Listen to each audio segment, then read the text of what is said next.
the circumstances, Yes. when he said he would create 6.5 million jobs for the youth in his second term. Is that realistic? Absolutely, yes. Absolutely, it is. If you look at what it is that we have managed to do so far, inside 4 years and a half as a government, we have managed to improve the ease of doing business in Kenya quite drastically. And in the process, we have managed to get one of the biggest companies, global companies, actually setting base here. As I speak to you, we have so many who are just holding on to see how things are going to turn out coming month and be able to come and invest here. Indeed, if you look at the volume of the foreign direct investment alone, it's very, very impressive for that period of time. If you look at the investment that the Jubilee government has made in terms of the infrastructure itself, the SGR, the roads network, electricity, access to electricity, ease of moving stuff at the port of Mombasa, making it just very easy for you to set base here in Kenya. It is a very solid foundation for us to be able to attract a lot more investors and therefore be able to create these jobs which the president has pledged. Yeah. And with 14 days CS and 14 nights to go before this crucial moment of ours, this August 8th election, what do you tell your constituency, the youth of this country? What do you tell them with less than 2 weeks to go? I've actually converted my TUR into being now a counselor. I'm now counseling the youth across the board anytime I have a chance, through venues such what you have given me today, or even physically actually moving around. And I'm saying to them, the most important thing is that if we believe the future belongs to the youth, they then are in the best place to defend this country from being torn apart, and therefore it is their business to be peace ambassadors and for themselves to actually keep peace. I get a little bit irritated when I see the youth being used to throw stones and hurl stones at a presidential motorcade. It is the height of being, I don't know, mannerless, you say? Yes. It defeats me. It's total mannerlessness. It defeats me, completely defeats me. And if you look at the reason they either provoked or otherwise, they just have no sense. A politician has told them, do this. And as if they don't have a brain or a will of their own, they will pick stones and throw them around.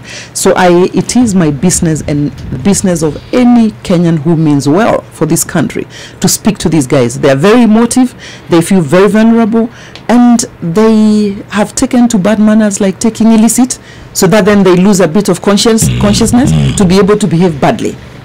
I have not seen in my life a presidential motorcade, stones being hurled at them. Yeah. Whether or not you want to listen to what it is you're saying, hold your peace and don't throw stones, don't expose yourself to violence, because it just shows who you are, becoming primitive. We're going back where we were, those days of Zinjanthropus. Do you remember? Yes, Zinjanthropus, yes, I remember. Yes. Jealous, you don't. Of course, yes. Homo erectus. Oh, yeah. Those ones. But what is it that, where did we go wrong? Where did the rain start beating us, CS? Because when we were growing up, I don't think we were this volatile. Volatile, is that the word? What is it? They tell me, I speak to them, they say, the millennials, we want it our way, we want it now, and only then.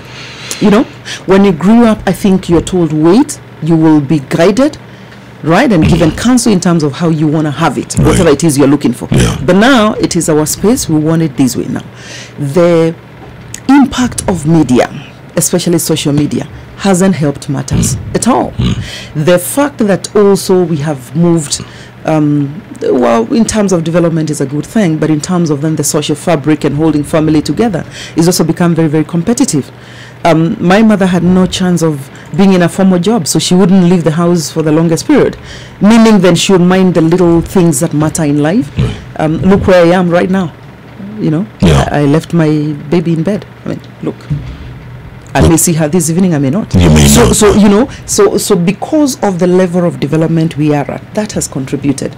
But having said that, we also have leaders who have demonstrated bad manners, period, to our young people. Completely bad manners.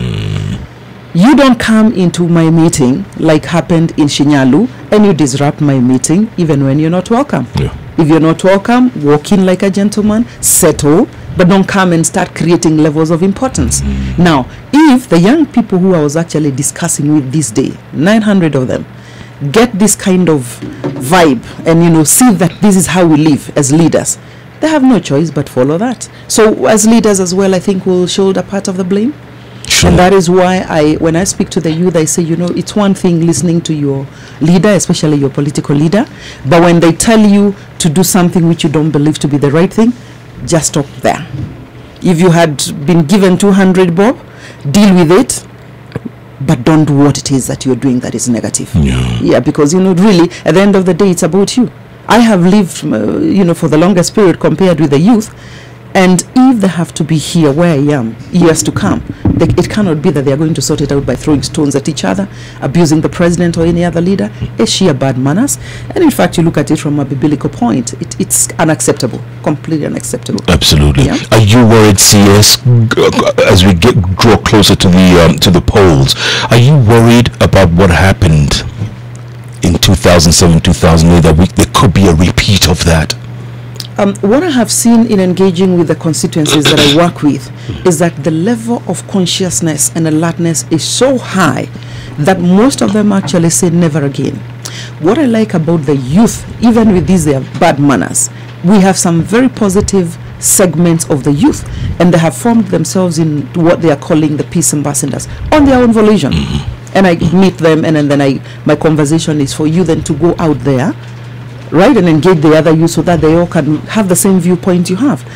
And I think there's a bit of anxiousness, but I think the extent that the leaders, especially the president and the running mate, the major running mate, Honorable Raila, have started to speak peace continuously, gives me hope that 14 days down the line, Kenyans are a little bit more intelligent, you know. I think we were ill prepared, if you will, in terms of having a genuine conversation in 2007. We took things for granted a little bit, but now I think we are very, very alert. Yeah. From a government point, again, also the level of preparedness is absolutely high. You know, the police, the entire security system is on high alert, total and complete.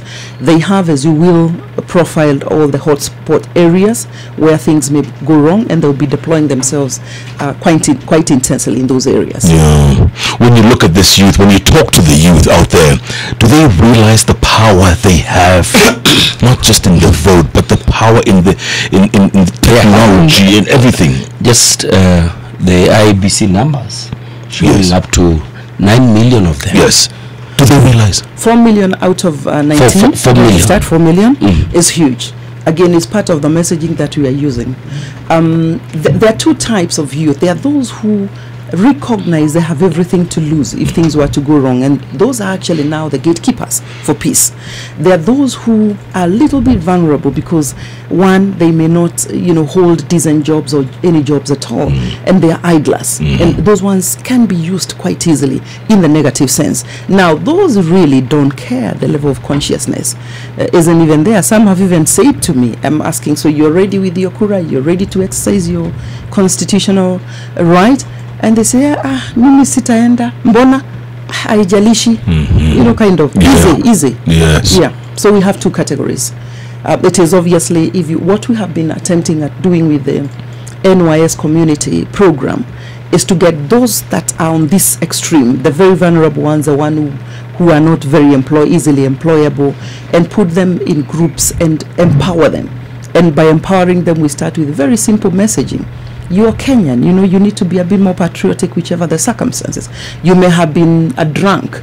There's still hope for you. There's a chance for you. So come on. And we have managed to change quite a bit. We are working with over 200,000 now of this kind of category, and we are doing a great job with them. Yeah.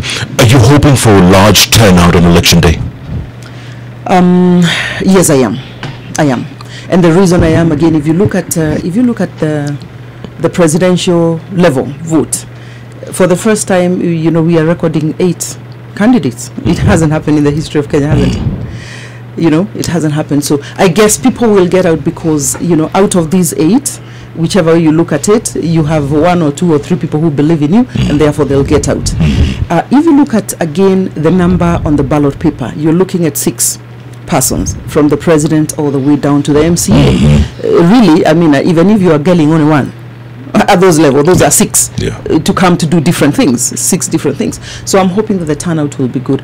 What we must do continuously in the remaining time is to assure these people of peace. You know, that there will be peace, and there will be, the systems will be alive and active to ensure that things don't go wrong. Otherwise, if we sense differently, then getting out becomes a bit of a challenge. The media has a big role in this, quite certainly, and I like what it is you're doing. So if you carry on and have very targeted messages as well as we move to, you know, in the next 2 weeks, I think it will be fine. Yeah. Kenya, I think, is being guarded very jealously by the neighbors, if you will. If you've listened to the many messages from the neighbors, if you've listened to the message 2 days ago from the AU, you know, through Thabo Mbeki, through Thabo Mbeki, yes. and Dr. Faki of the commission himself. Yeah. You know, we are guarding this country very jealously because of what it means for the continent, as it were, and what it meant in 2007 when we were careless. If you look at a very simple issue, the other day President Museveni signed onto the SGR, you know, so that it can then continue, link and continue to the country. He has everything to lose as a country if anything goes wrong on this side. Like they say, you know, if we sneeze, what happens? The whole region catches a cold. Absolutely. And then Europe stops for a moment without fresh vegetables and flowers. Yes, and tea. that's right. Yeah. There's some women candidates who have complained that they don't feel as safe when they're out on the campaign trails. Have you gotten those reports as well? Has that improved in the run-up to the poll? We have continuously, as government, assured them that should they sense any additional risk exposure, that they are going to be granted state security. And so a few cases have been reported. And, you know, just coming back even to me, the issue of gender-based violence is nothing new, you know. Is nothing new. Yeah. You know, we look at women, and because they were never in this space before, they are now here in their numbers. Suddenly, you know, something is shifting. Yeah. So they are likely to be the ones, you know, at higher risk, and obviously they are more alert because of the exposure that they have gone through before and the kind of messaging that we see. Excellent. Okay, we're going to take a quick break, come back and get some closing thoughts from your CS. Going forward, the last 14 days, 14 nights to go to the big day. They also ask about inaitwa NYS. NYS. It's her docket now. It's her docket. Ndio. Hajua kama vijana wanafanya kazi. Asante. It's the Hot Breakfast with Jeff and Jalango.